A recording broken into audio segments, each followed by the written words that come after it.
अच्छा सुनिए लोगों को नहीं मालूम इंडिया इंडिया क्या है, तो मैं समझाऊं।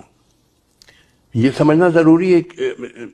Before I come to the question how he damage Modi has damage India, you must understand what is India.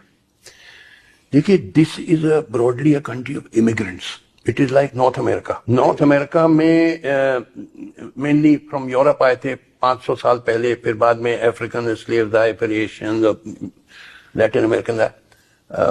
500 साल से लोग That's because of our geography. India में नहीं, हम बताते हैं आपको, सुनिए।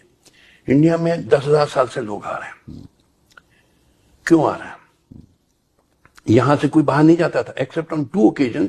एक तो जो 19th सेंचुरी में जो ब्रिटिश ने इंडेंचर्ड लेबर फिजी, मॉरिशस और ब्रिटिश गायना वगैरह भेजा, those were the poor peasants of East Europe and Bihar and so.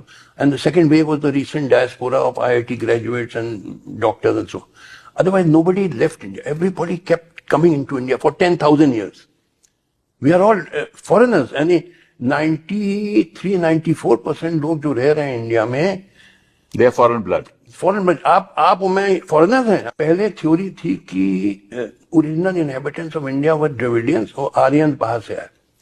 अब ये एस्टेब्लिश हो गया कि both Aryan and Dravidians were invaders from outside, and the original inhabitants of India were the pre Dravidian tribals, जिनको आदिवासी कहते हैं या scheduled tribes, ST, जैसे Bhils, Gond, Santhal, Like the Red Indians in America.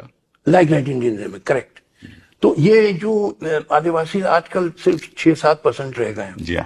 बाकी को हमारे एंसेस्टर ने बहुत उन पे जुल्म किया, slaughtered them and drove them into forest and so on. वो 6-7% वो ओरिजिनल इनहेबिटेंट्स हैं। बाकी सब हम लोग इमिग्रेंट्स हैं। Why did people come into India and not go out of India? Now let me